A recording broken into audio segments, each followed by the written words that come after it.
Mes chers frères et sœurs, nous accueillons aujourd'hui une série d'enseignements et de conseils alliant la jurisprudence et l'attendrissement du cœur. Et nous montrerons de même les paroles les plus probables concernant les sujets à divergence en utilisant les preuves les plus authentiques. Et nous la nommerons étape vers la demeure dernière. Avec ceci, certains savants et prêcheurs m'ont précédé dans ce travail, et ils furent très compétents. Néanmoins, ils ne se penchèrent pas sur certains sujets de fiqh relatifs à la mort et à ceux qui la succèdent. Les gens de science appellent ces sujets fiqhul janaïs, la jurisprudence concernant la mort. L'absence d'enseignement sur ces sujets, ainsi que la dureté des cœurs et l'insensibilité des regards que j'ai pu constater, m'ont poussé vers ce choix. Cette série est donc riche en enseignements et en nouvelles directives, rassemblant la jurisprudence, el-fiqh d'une part, et l'attendrissement du cœur d'autre part. Elle sera-t-elle une sonnerie de mise en garde, afin que l'on se réveille de notre long sommeil et que l'on se prépare à la rencontre d'Allah? Je demande à Allah, par ses noms parfaits et ses attributs, de nous permettre d'être justes dans nos propos, de nous accorder la sincérité dans nos paroles et nos actions, et qu'il accorde la bénédiction dans notre temps, notre science et nos efforts. Et je lui demande de même de faire en sorte que nos paroles et nos arguments soient des témoins pour nous et non contre nous. Nous allons donc débuter cette série en montrant le sens propre de ce bas monde, et nous conclurons par le sort inévitable du serviteur, qui sera soit vers un paradis plus vaste que les cieux et la terre, ou soit vers un feu obscur, qu'Allah nous en préserve. Mes très chers frères et sœurs, Allah a créé ce bas monde et l'au-delà comme il créa la vie et la mort. Et il accorda l'existence à la création dans sa totalité, pour un but énorme et une finalité sans précédent, pour concrétiser l'adoration d'Allah, le seul et l'unique. Et Allah nous informe de cela dans son livre sacré Al-Qur'an al-Karim en disant وَمَا خَلَقْتُ الْجِنَّ وَالْإِنسِ إِلَّا لِيَعْبُدُونَ مَا أُرِيدُ مِنْهُمْ مِنْ رِزْقٍ وَمَا أُرِيدُ أَن يُطْعِمُونَ. Et je n'ai créé les djinns et les hommes que pour qu'ils m'adorent. Je ne souhaite de leur part ni subsistance, ni qu'ils me nourrissent. Et Allah dit encore, Bismillahirrahmanirrahim, Tabarakalladhi biyadihi al-mulk, wa huwa ala kulli shay'in qadir. Alladhi khalaqa al-mawta wal-hayah, liyabluwakum ayyukum ahsanu amala, wa huwa al-azizul ghafour. Béni soit celui dans la main de qui est la royauté, et il est capable de toutes choses. Celui qui a créé la mort et la vie, afin de vous éprouver, et de savoir qui de vous est le meilleur en œuvre, et c'est lui le puissant, le pardonneur. Allah a donc créé ce bas monde pour ses serviteurs, afin qu'ils y demeurent, et lui vouent un culte sincère. Il les éprouve dans la vie présente, et les récompense dans l'au-delà. Et bien qu'elle ait une énorme valeur pour certains, elle restera insignifiante auprès d'Allah. Et bien qu'elle soit longue pour d'autres, elle n'est en réalité que très courte. Et quel que soit son rang dans leur cœur, elle n'en restera pas moins auprès de son Créateur d'aucune valeur. Et combien rare est-il de trouver une personne telle que celle qui dit « Il n'y a point de bienfait dans ce bas monde pour celui qui n'a pas de part dans l'au-delà. Quand bien même elle plairait à certains, sa fin n'est que très proche. » Et Allah nous informe de cela en disant « قُلْ مَتَاعُ الدُّنْيَا قَلِيلٌ وَالْآخِرَةُ خَيْرٌ لِمَنِ اتَّقَى وَلَا تُظْلَمُونَ فَتِيلًا » Dis, ô Mohammed, la jouissance d'ici-bas est éphémère, mais la vie future est meilleure pour quiconque est pieux, et on ne vous laissera pas, fût-ce d'un brin de noyau de date. Et quelle que soit la valeur de ce qui est accordé aux hommes dans ce bas monde, ceci n'est que très peu comparé à ce qu'Allah a préparé dans l'au-delà à ses pieux serviteurs. Ceci étant, le constat est que les gens se réjouissent des plaisirs d'ici-bas. Et affirmant cette réalité, Allah dit, et ils se réjouirent de la vie d'ici-bas. Mais la vie d'ici-bas n'est autre qu'une jouissance. Et dans le hadith rapporté par l'imam Muslim, selon un compagnon du nom de Mustawrad, le prophète sallallahu alayhi wa sallam a dit: l'image de ce bas monde en comparaison de l'autre n'est que telle que celui d'entre vous qui plonge son doigt dans la mer, qu'il voit donc ce qu'il en retire avec son doigt. Méditez, mes chers frères et sœurs, si une personne venait à plonger son index, que sortirait-il de cette immense mer? Les gouttelettes qu'il a récupérées sont-elles comparables au restant d'eau? Et dans le hadith rapporté par l'imam Muslim, Selon Abi Sa'id al-Khudri, radiallahu anhu, le messager d'Allah, sallallahu alayhi wa sallam, a dit: la vie d'ici-bas est bien douce et bien tendre, et Allah va vous en donner le commandement, pour voir quel y sera votre comportement. Prenez garde à ce bas monde, et prenez garde à ce que la tentation des femmes ne vous mène pas vers l'égarement, et le premier des troubles auxquels furent face les enfants d'Israël fut les femmes. Prenez donc garde aux serviteurs d'Allah à ce bas monde. L'imam Muslim rapporte de même, selon Jabir ibn Abdillah, radiallahu anhuma, que le messager d'Allah, sallallahu alayhi wa sallam, traversa le marché, plein de gens sur ses deux côtés. Il passa devant un chevreau mort, ayant de petites oreilles, signe de mauvaise race. Il le saisit par l'une de ses oreilles et dit: qui de vous voudrait payer un dirham pour ce chevreau? Les compagnons lui dirent: nous n'en voulons même pas gratuitement. À quoi donc nous servirait-il? Puis il dit: voulez-vous qu'il soit à vous? Ils lui dirent: par Allah, s'il était vivant, il serait déjà une honte avec ses petites oreilles. Qu'est-il maintenant alors qu'il est mort? Le messager d'Allah, sallallahu alayhi wa sallam, répondit: par Allah, ce bas monde est certainement plus méprisable auprès d'Allah que ne l'est pour vous ce chevreau. Mais il est fort regrettable de constater que beaucoup ne mesurent les choses que par la matière. Plus les biens d'une personne sont nombreux, et plus grande sera sa valeur à leurs yeux. Et contrairement à cela, moins ses biens sont nombreux, et moins grande sera leur estime à son égard. Mais nous devons leur rappeler qu'Allah accorde ce bas monde à celui qu'il aime et à celui qu'il n'aime pas. Et c'est pourquoi l'imam at-Tirmidhi rapporte, selon Sahl ibn Sa'd, que le prophète sallallahu alayhi wa sallam a dit: si ce bas monde avait aux yeux d'Allah le poids de l'aile d'un moustique, il n'aurait pas consenti aux mécréants une seule gorgée d'eau. Et la chaîne de transmission de ce hadith est bonne. Démontrant cette vérité, le prophète sallallahu alayhi wa sallam questionna l'un de ses compagnons. Il questionna Ad-Dahhak ibn Sufyan en lui disant: Ya Ad-Dahhak, de quoi te nourris-tu? De viande et de lait au messager d'Allah. Et quelle en sera la destination? Vers où tu sais, au messager d'Allah? Sache donc qu'Allah compare ce bas monde à ce qui sert de l'être humain. Et ce hadith fut rapporté par l'imam Ahmed, et sa chaîne de transmission est authentique. De simples restes et souillures. Et il n'a exempté de cette critique que l'adoration d'Allah et la science utile.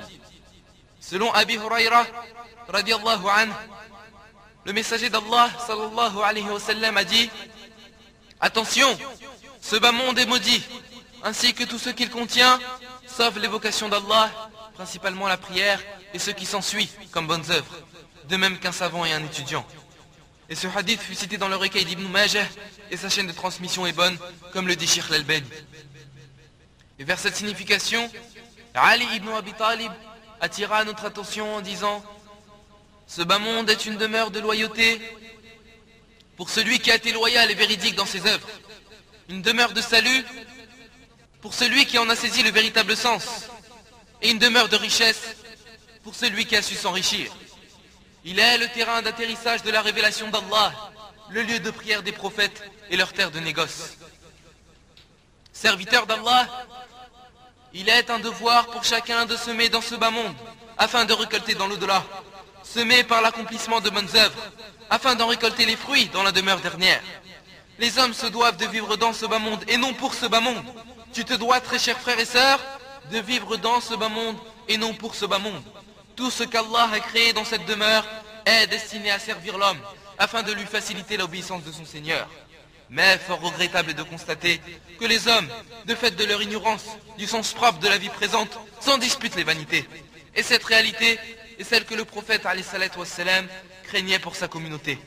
Selon Amr ibn Aouf al-Ansari, radiallahu anhu, le messager d'Allah, sallallahu alayhi wa sallam, a dit: par Allah, ce n'est pas la pauvreté que je crains désormais pour vous, mais je crains plutôt qu'on étende sur vous les largesses de ce bas monde, comme elles furent étendues sur vos prédécesseurs, puis que vous vous querelliez alors à leur sujet, comme ils se sont querellés, et que vous vous égariez comme ils se sont égarés.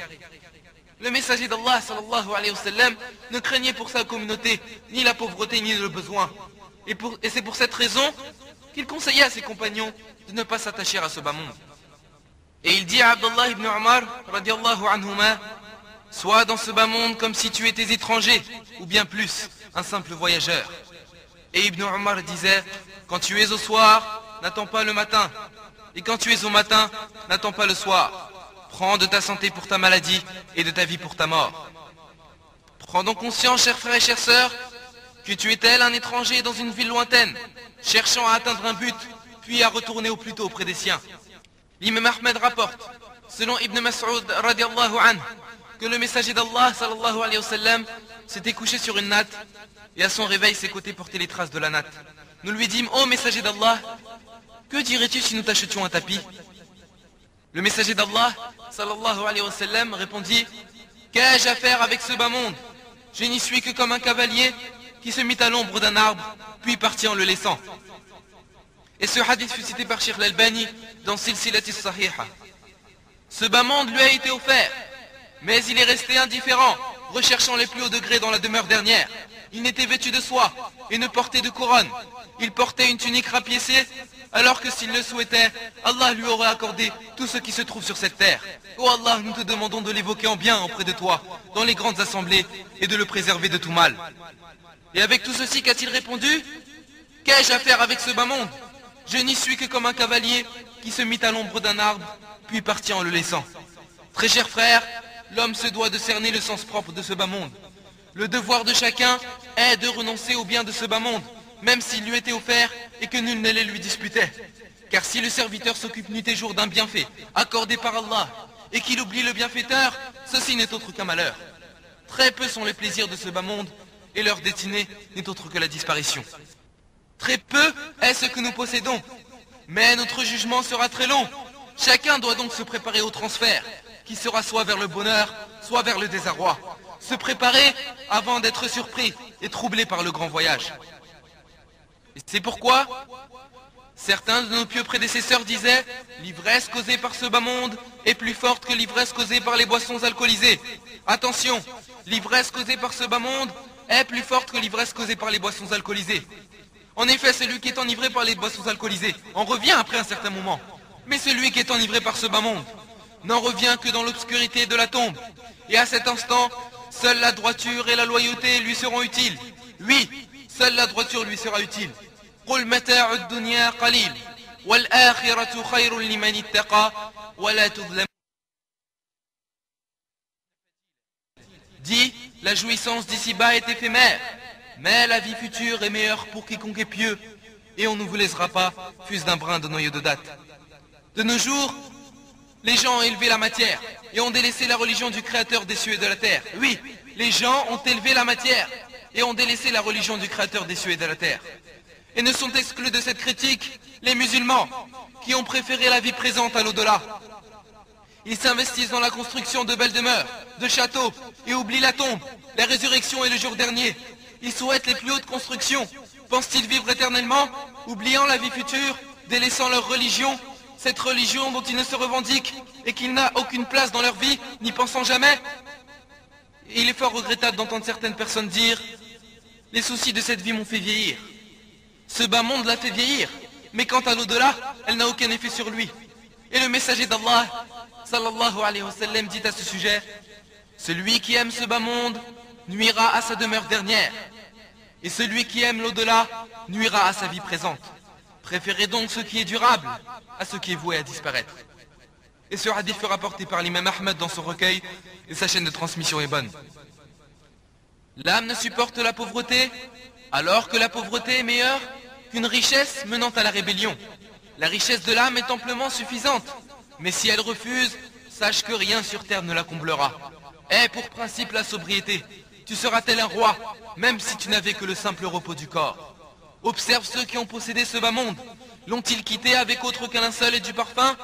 L'âme se lamente pour ce bas monde, tout en ignorant que la sûreté est de le délaisser. L'homme n'aura comme demeure dans l'au-delà que celle qu'il construisait avant la mort. S'il construisait un bien, sa demeure sera agréable. Et s'il construisait un mal, la déception le rongera. Nous n'amassons de biens que pour nos héritiers. Quant à nos demeures, le temps y mettra terme. Combien sont les villes dont les constructions atteignaient le ciel et qui après une nuit furent dévastées et les populations exterminées? Où sont les rois dont les terres s'étendaient d'est en ouest? N'ont-ils pas trouvé la mort? La moralité est un comportement digne d'être souhaité. La religion, la science utile, la sagesse, la maîtrise de soi, la générosité et la bienfaisance sont les véritables trésors. Ne t'attache donc pas à ce bas monde, car la mort mettra fin à toute chose. Un homme questionna le prophète alayhi salatu wassalam, en lui disant: ô messager d'Allah, indique-moi une œuvre qui me fasse aimer par Allah et par les gens. Le messager d'Allah sallallahu alayhi wa sallam leur répondit: renonce au bien de ce bas monde, Allah t'aimera, et renonce au bien des gens, les gens t'aimeront. Et ce hadith fut rapporté par Ibn Majah et sa chaîne de transmission est bonne. De même, selon Abdullah ibn Amr ibn al-As, selon son père, le prophète sallallahu alayhi wa sallam a dit, et je jure par Allah que ce hadith est d'une valeur inconsidérable. Le prophète sallallahu alayhi wa sallam a dit: les premiers membres de cette communauté se portèrent bien par le renoncement à ce bas monde et la certitude. Et quant aux derniers, l'avarice et l'espoir les mèneront vers la perdition. Ce hadith fut rapporté par l'imam At-Tabari et sa chaîne de transmission est acceptable. Quand est-ce qu'ils furent bien portants? Lorsque leur principe de vie était le renoncement au bien de ce bas monde et la certitude qu'Allah leur accordera la victoire et le raffermissement sur terre. Mais malheureusement de nos jours, l'espoir et l'avarice sont les mots d'ordre. Certains ont atteint la cinquantaine et ne cessent d'élever leur construction et de courir après l'argent. Pensent-ils que l'éternité leur fut accordée? Ont-ils oublié la demeure dernière? Ont-ils oublié la mort? Ont-ils oublié le destructeur de plaisir, celui qui disperse les clans et les communautés, ne pensant qu'à fructifier leur commerce, à élever leur demeure et à la fertilité de leurs champs? Mais tout ceci ne pourra ni les rassasier, ni leur suffire. Ils sont tels un gardien de trésors, possédant beaucoup, mais ne pouvant dépenser que très peu. Selon Anis ibn Malik radiallahu anhu, le prophète sallallahu alayhi wa sallam a dit: celui dont la demeure dernière est le souci majeur, Allah lui accordera la richesse du cœur, le préservera, et ce bas monde lui viendra malgré lui. Et celui dont ce bas monde est le souci majeur, Allah le dispersera, la pauvreté lui sera un sentiment perpétuel, et il n'obtiendra de ce bas monde que ce qu'Allah lui a accordé, que ce qui lui fut destiné. Et ce hadith fut rapporté par l'imam At-Tirmidhi, et sa chaîne de transmission est bonne. Très chers frères et sœurs, si tu souhaites que ce bas monde se soumette à toi, et qu'Allah t'accorde ta subsistance par des moyens sur lesquels tu ne comptais pas, ne fais pas de ce bas monde ton souci majeur, et que ton principal but et souci soit l'au-delà. Que ton souci majeur soit l'au-delà, qu'il soit la mort, qu'il soit la tombe, qu'il soit as-sirat, le chemin que chacun est forcé de traverser, ce chemin qui est plus fin qu'une aiguille et plus tranchant qu'une lame, qu'il soit al-mizan, la balance sur laquelle tes œuvres seront pesées, qu'il soit le Jannah, le paradis. Ce bas monde sera mis à ta disposition. Allah, le grand souverain, lui ordonnera de se soumettre à toi. Sachez, très chers frères et sœurs, que l'amour porté à ce bas monde et sa préférence à l'au-delà sont les causes de toute calamité. Et c'est pourquoi le prophète alayhi salatu wassalam a informé et averti que l'amour de ce bas monde et la répulsion à mourir pour la cause d'Allah sont les causes majeures qui mèneront les communautés non croyantes à s'appeler les unes les autres afin de mettre fin à la communauté musulmane. Selon Thawban, le prophète sallallahu alayhi wa sallam a dit: les communautés mécréantes sont sur le point de s'appeler les unes les autres afin de mettre terme à votre existence, de la même manière que l'on s'invite mutuellement à un repas. Et les compagnons à ce moment-là dirent: est-ce du fait que l'on soit peu nombreux ce jour-là au messager d'Allah? Le messager d'Allah alayhi salatu wassalam répondit: non, vous serez ce jour-là très nombreux, mais tels que l'écume au bord de la mer. Et Allah ôtera du cœur de vos ennemis la crainte révérentielle qu'ils vous portaient et mettra dans vos cœurs la faiblesse. Et ils dirent: et qu'est-ce que la faiblesse au messager d'Allah? Le messager d'Allah sallallahu alayhi wa sallam leur répondit: l'amour de ce bas monde et la répulsion à mourir pour la cause d'Allah. Ce hadith fut rapporté par l'imam Ahmed, l'imam Abu Daoud, et sa chaîne de transmission est authentique. L'amour de ce bas monde et la répulsion à mourir pour la cause d'Allah ont fait de nous un repas offert à toute personne ignoble. Tous souhaitent nous exterminer, nous enterrer et piller nos biens. Nous avons faibli après être arrivés au summum de la force, de la puissance et de la vigueur en ce bas monde. Nous nous sommes humiliés après qu'Allah nous ait honorés par le plus noble de ses messagers. Nous nous sommes divisés après avoir été réunis. Et la cause majeure de tout ceci n'est autre que l'amour de ce bas monde et la répulsion à mourir pour la cause d'Allah. Abandonne la course vers ce bas monde et ne convoitise point cette vie. N'amasse point d'argent, car tu ne sais point pour qui il fut rassemblé. Les fortunes, richesses et subsistances furent partagées. Quant aux mauvaises pensées, elles ne sont d'aucune utilité. Pauvre certes est le convoiteur de ce bas monde, et riche se verra le satisfait. Allah nous dit وَمَا هَذِهِ الْحَيَاةُ الدُّنْيَا إِلَّا لَهُ وَلَعِبٌ. La présente vie n'est qu'amusement et jeu pour certains. وَإِنَّ الدَّارَ الْآخِرَةَ لَهِيَ الْحَيَوَانِ. Et c'est assurément la demeure ultime qui est la vraie vie. لَوْ كَانُوا يَعْلَمُونَ. Si du moins ils savaient. Je demande à Allah par ses noms parfaits et ses attributs que ce bas monde ne soit pas notre plus grand souci. Et un homme du nom de Abdallah ibn Shakhir radiyallahu anhu vint au messager d'Allah sallallahu alayhi wa sallam pendant que celui-ci lisait la parole d'Allah. Alhaakumut takathur. La course aux richesses vous distrait. Hatta zultumul maqabir. Jusqu'à ce que vous visitiez les tombes, jusqu'à la mort. Kalla sawfa ta'lamun. Mais non, vous saurez bientôt. Thumma kalla sawfa ta'lamun. Encore une fois, vous saurez bientôt. Kalla law ta'lamuna ilma al-yaqin. Sûrement, si vous saviez de science certaine, vous ne laisseriez pas la cupidité vous distraire. La tarawunna al-jahim. Vous verrez certes la fournaise. Thumma la tarawunnaha ayna al-yaqin. Puis vous la verrez avec l'œil de la certitude. Thumma la tus'alunna yawma idhin 'anil na'im. Puis assurément, vous serez interrogé ce jour-là sur les délices.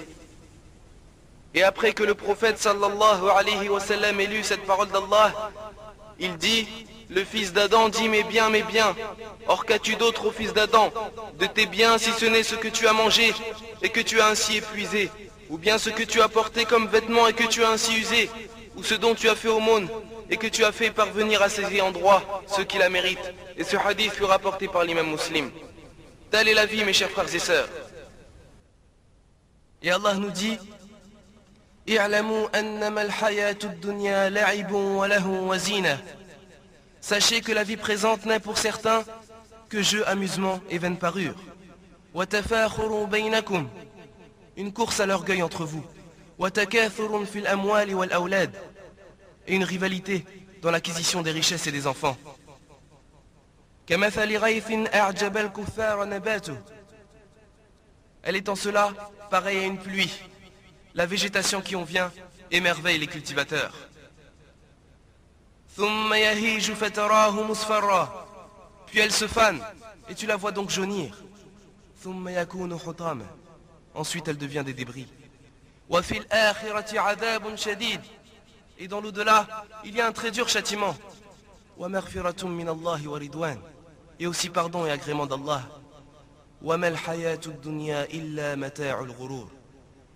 Et la vie présente n'est que jouissance trompeuse. Et Allah nous dit encore إنما مثل الحياة الدنيا كماء أنزلناه من السماء. La vie présente est comparable à une eau que nous faisons descendre du ciel. فاختلط به نبات الأرض. Et qui se mélange à la végétation de la terre. مما يأكل الناس والأنعام. Et dont se nourrissent les hommes et les bêtes. حتى إذا أخذت الأرض زخرفها وزينت.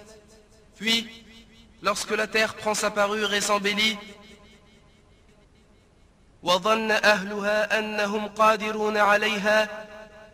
Et que ses habitants pensent qu'elle est à leur disposition, أتاها أمرنا. Notre ordre lui vient, ليلا أو نهارا. De nuit ou de jour. فجعلناها حصيدا كأن لم تغن بالأمس. C'est alors que nous la rôdons toute moissonnée, comme si elle n'avait pas été florissante la veille.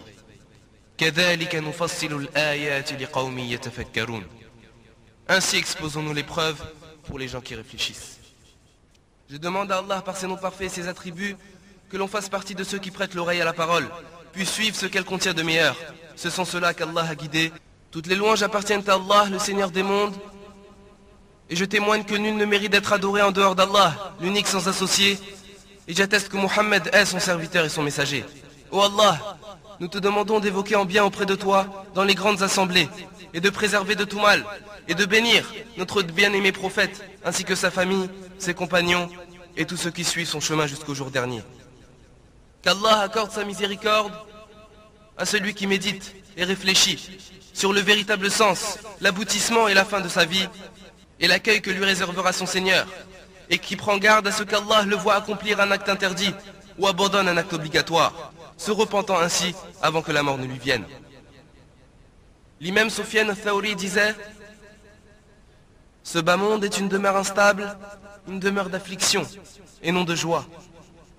Celui qui en a saisi le sens véritable ne se ravira point de son aisance et ne s'attristera de son infortune et pauvreté. Les plaisirs de ce bas monde sont très peu. Quant à ses malheurs, ils ne sont que passagers. Et tout problème et souci autres ceux touchant la religion, tels que la désobéissance à Allah et la mécréance, ne sont que très simples et finissent par disparaître.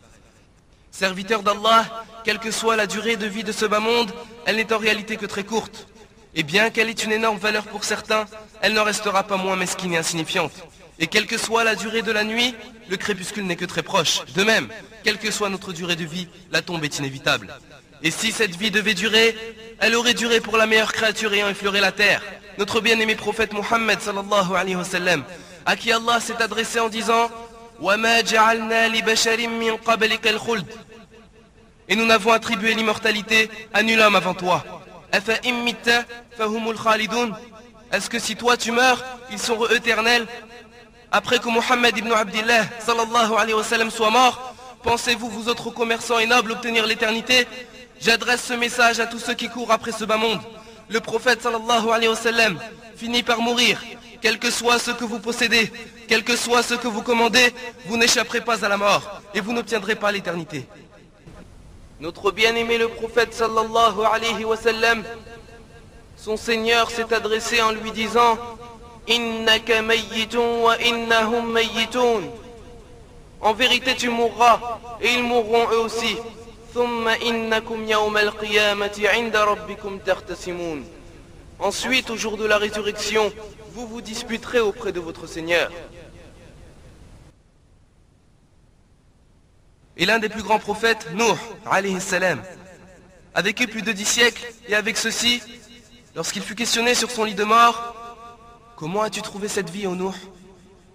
Il répondit: je n'ai trouvé ce bas monde après cette longue vie que telle une maison ayant deux portes. Je suis entré par l'une d'entre elles et sorti par l'autre. Et le prophète alayhi salatu wassalam a dit: la durée de vie moyenne de ma communauté se situe entre 60 et 70 ans. Et très peu sont ceux qui iront au-delà. Et ce hadith fut rapporté par l'imam at-Tirmidhi et sa chaîne de transmission est authentique. Allah a créé ce bas monde afin de nous éprouver. Celui qui le préfère à l'au-delà, c'est certes égaré. Et Allah dit: Man kana yuridu hartha al-akhirah nazid lahu fi harthih. Quiconque désire labourer le champ de la vie future, nous augmenterons pour lui son labour. Wa man kana yuridu hartha ad-dunya nu'tihi minha. Quiconque désire labourer le champ de la vie présente, nous lui en accorderons de ses jouissances. Wa ma lahu fil akhirati min nasib. Mais il n'aura pas de part dans l'au-delà. Ce bas monde fut embelli aux serviteurs. Allah nous dit: Zuina lilladhina kafaru al-hayatu ad-dunya. On a enjolivé la vie présente à ceux qui ne croient pas. Wa yaskharuna min alladhina amanu. Et ils se moquent de ceux qui croient. Walladhina ittaqaw fawqahum yawm al-qiyamah. Mais les pieux seront au-dessus d'eux au jour de la résurrection. Wallahu yarzuqu man yasha'u bighayri hisab. Et Allah accorde ses bienfaits à qui il veut sans compter. Et il fut rapporté par l'imam Muslim et l'imam Ahmed, selon Abi Hurayra, radiallahu anhu, que le prophète alayhi salatu wassalam a dit: ce bas monde est la prison du croyant et le paradis du mécréant. Et quelles que soient les possessions du croyant en ce bas monde, la vie présente n'en restera pas moins une prison. Et quels que soient les soucis, angoisses, pauvreté et malheurs atteignant le mécréant, ceci ne sera qu'un paradis comparé à ce qui lui fut réservé dans l'au-delà.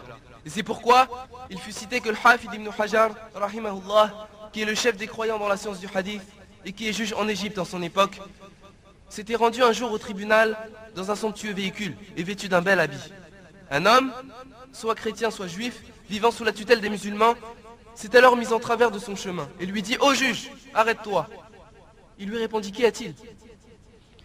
Il lui dit: votre prophète n'a-t-il pas dit: la vie présente est la prison du croyant et le paradis du mécréant?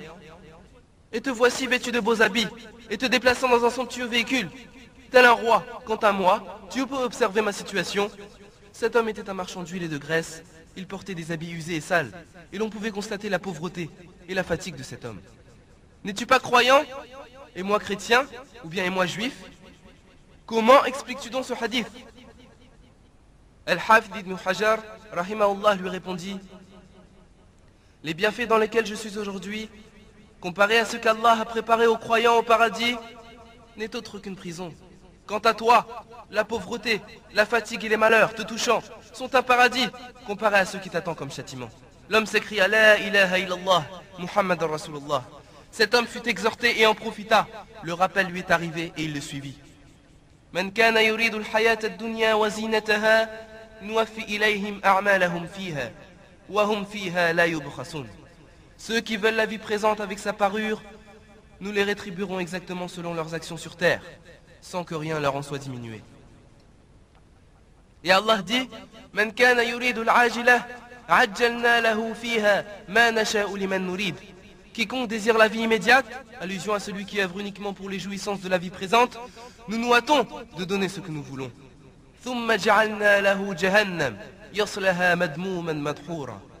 Puis, nous lui assignons l'enfer où il brûlera, méprisé et repoussé.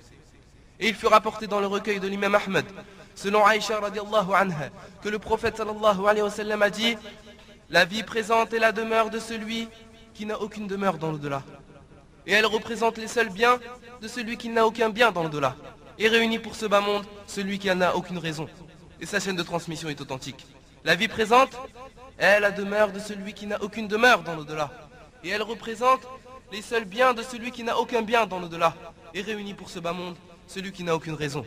C'est pourquoi le messager d'Allah sallallahu alayhi wa sallam a commencé l'éducation de ses compagnons en leur apprenant le renoncement au bien de ce bas monde. Ces derniers transformèrent le conseil de leur prophète alayhi salatu wa salam en une réalité, et ce ne fut pas de simples paroles en l'air.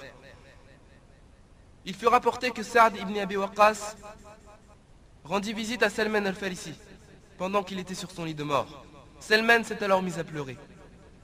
Saad le reprit en disant: pourquoi pleures-tu, ô Salman? Le messager d'Allah sallallahu alayhi wa sallam est mort tout en étant satisfait de toi. Souviens-toi que tu parviendras au Haoud, le fameux fleuve du prophète alayhi salatu wa salam dans l'au-delà, et que tu rencontreras très bientôt le prophète alayhi salatu wa salam et ses compagnons. Salman répondit: par Allah, je ne pleure pas par angoisse, ni inquiétude de la mort, ni par désir de ce bas monde, mais je pleure, car le prophète alayhi salatu wa salam a pris de nous un engagement en disant que l'un d'entre vous ne possède de ce bas monde que l'équivalent des provisions d'un voyageur. Et tu peux observer au Sard, autour de moi, ces coussins. J'ai alors analysé ce qui se trouvait dans sa maison, et je n'ai trouvé qu'une grande écuelle dans laquelle il nettoyait ses habits, et une petite dans laquelle il se purifiait, dit Saad. Salman ne possédait pas plus de ce qu'il fut cité, et pleurait car il se considérait avoir plus que les provisions d'un voyageur, que l'un d'entre vous ne possède de ce bas monde que l'équivalent des provisions d'un voyageur. Et lorsque Abu Malik al-Ash'ari fut atteint par la mort, il demanda que l'on fasse venir toutes les personnes de sa famille, et leur dit: ô vous autres al-Ash'ariyin, que celui parmi vous qui est présent transmette mes propos à celui qui est absent. J'ai certes entendu le messager d'Allah sallallahu alayhi wa sallam dire: les plaisirs de ce bas monde mènent vers l'amertume dans l'au-delà. Quant à l'amertume dans ce bas monde, elle mène au plaisir dans l'au-delà. Et ce hadith fut rapporté par l'imam al-Hakim, et sa chaîne de transmission est authentique. Telle est la vie présente, serviteur d'Allah, telle est la vie présente. Allah nous ordonne de vivre en ce bas monde, et non pour ce bas monde. Il veut que l'on ait ce bas monde entre les mains, et non dans les cœurs. Il nous a interdit de faire de cette vie présente notre plus grand souci, et non plus la limite de notre science. Tirez donc une leçon, serviteur d'Allah, de la vie de vos prédécesseurs, et en particulier du messager d'Allah sallallahu alayhi wa sallam. Et rappelez-vous de la parole d'Allah: فَأَمَّا مَنْ تَرَى وَآثَرَ الْحَيَاةَ الدُّنْيَا فَإِنَّ الْجَحِيمَ هِيَ الْمَأْوَى. Quant à celui qui aura dépassé les limites et aura préféré la vie présente, alors l'enfer sera son refuge. وَأَمَّا مَنْ خَافَ مَقَامَ رَبِّهِ وَنَهَى النَّفْسَ عَنِ الْهَوَى فَإِنَّ الْجَنَّةَ هِيَ الْمَأْوَى. Et pour celui qui aura redouté de comparaître devant son Seigneur et préserver son âme de la passion, le paradis sera alors son refuge. Ainsi se termine, très chers frères et sœurs, le premier enseignement que nous avons nommé le véritable sens de ce bas monde. Et je tiens à préciser par la même occasion que toute parole véridique de ce prêche provient d'Allah seul, et que toute erreur ou émission ne peut provenir que de votre humble serviteur ou du shaitan.